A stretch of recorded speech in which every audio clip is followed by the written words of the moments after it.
Assalamualaikum warahmatullahi wabarakatuh. My name is Efanza Sopia from class TV4. Today, I'm going to present my project based test on English syntax. This project explores how words are structured and combined to form paragraphs, clause, and sentence in English. Through this study, I learned how syntax works, its properties, and how sentence structure influences meaning. Okay,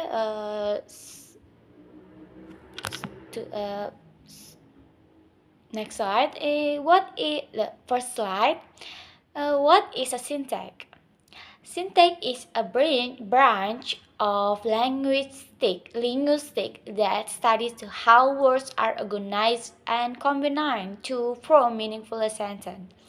In simple words, syntax focuses on the structure and arrangement of words according to grammatical rules.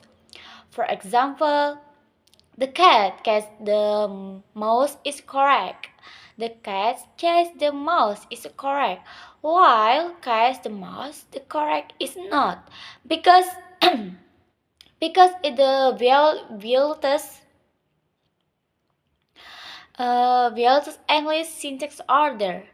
Syntax helps us understand how each element in a sentence works together to create meaning and grammatical.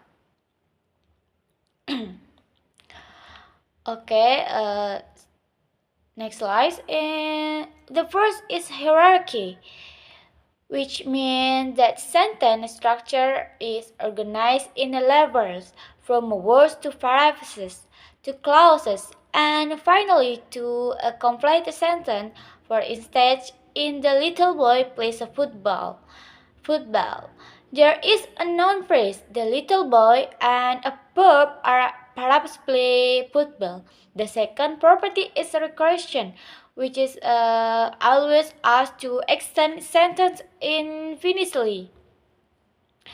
For example, I know that she believes that he said that it will rain.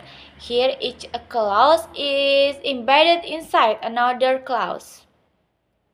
The third property is structure dependency, which means that syntactic rules depend on structure, not word order. For example, is the boy sleeping? The verb is a move based on sentence structure, not just position. These properties, how that syntax follow systematic and logical patterns that make a language flexible and understandable. Okay, slide 4. Each language has its own syntax patterns that determine a word's order. For example, English typically follow a subject verb object or SPO pattern, while a language like Japanese uses subject object verb or SOP. Based on understanding syntax, we can identify which sentences are grammatically correct and why certain constructions are unacceptable. This knowledge helps in the developing clear, logical, and effective communication. Slide 5. I collect then authentic English sentence from book, article, and online material such as the sun rises in the east and the students are studying in the library. In the sentence, the little boy plays a football. Sorry. In the sentence, the little boy plays a football every day Sunday. I analyze both lexical and grammatical categories.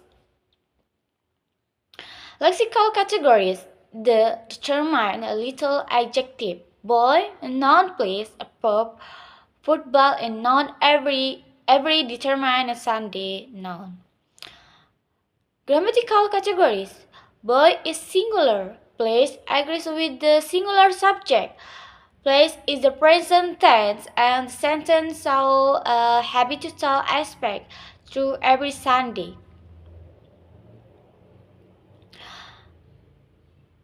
Each word contributes to the structure and meaning of the sentence.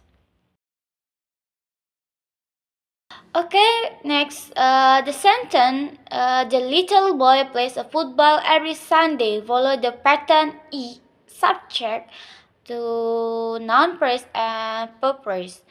The noun phrase, the little boy acts as the subject, and the verb perhaps plays a football every Sunday function as the predicate. And the students are studying in the library how a continuous tense structure where are studying from purpose and in the library as at the purpose of place. This structure reveals that English syntax is hierarchical, not linear. Slide 6. The morphological parameter looks at the words form or inflection, such as the ending in a place that marks the third person singular form. The syntax grammatical focus on how each word functions in the sentence. For example, ball as a subject and football as an object. The semantic parameter consider the meaning of a word and how they combine to form meaningful sentence. By combining these three parameters, we can get a full understanding of how words behave in English syntax and grammar. Slide 7. I'm select three sentences and group them into the German consistent, noun phrase, verb phrase, and prepositional phrases. For example, the little boy plays the football every Sunday. And P. The little boy P plays a football every Sunday. My father bought a new laptop yesterday. And P. My father. P bought a new laptop yesterday. The students are studying in the library. And P. The student. P are studying in the library. PP and the library. This analyzes how that every English sentence follows a pattern of the subject, predicate, and each paragraph has its own grammatical function. Okay, next. For example, in the little boy plays a football every Sunday. Substitution. The little boy can be replaced by he.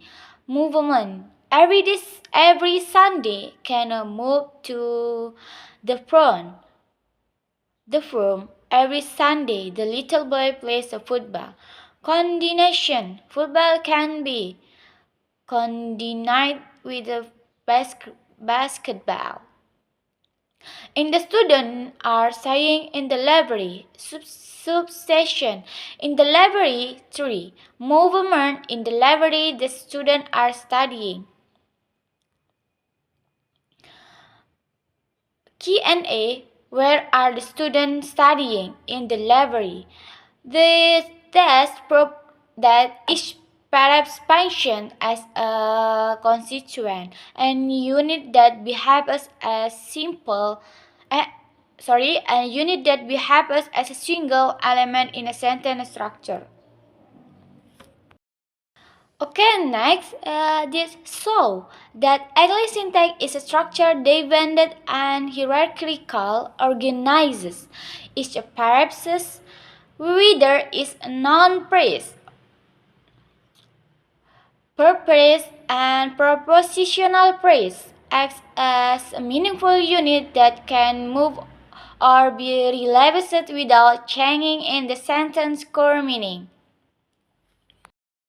Okay, next, the most challenging part of me was applying consistency tests and drawing parapsy structure trees because it requires careful attention to details. But after doing the analysis, I realized that sentence structure is not random, is governed by clear grammatical rules. Overall, studying syntax helped me understand how form and a meaning instruct in a language and how grammar support clear communication. Maybe that's enough for me. Thank you for watching. Bye bye.